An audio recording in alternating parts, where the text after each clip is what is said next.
راسي منیر ویلي دي چې د یو پاکستاني لپاره ټول افغانستان بربادولی سي او د یو پاکستاني خوندیتوب تر ټول افغانستان غوره دی. په همدې هکله خبره کوو له موږ سره د پښتون ژغورنې غورځنګ د مرکزي څانګې غړی ملک.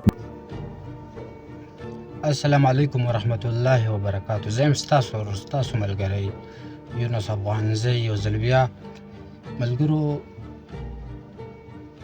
دغه سپی خو به تاسو وینئ، جنرال آصف منیر چې د پاکستان د پوځ مشر دی. اوس مخکې خو جنرال باجواد سپی و، خو اوس دی آصف منیر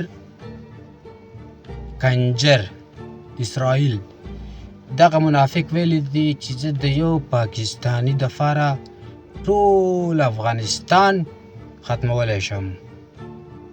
اوله ډوزه دغه واه آصف منیر صاحب، زه به دې ته یو میسیج ورکوم. آصف منیر صاحب،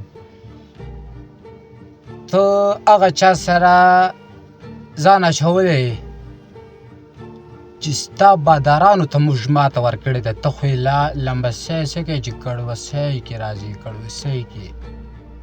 خدای دې په جنګ راوله. که تا نه ما دغه لنګونه یو ځل بیا تازه ډک کړل، زه به د تا زوی یم، زه به پنجابی یم.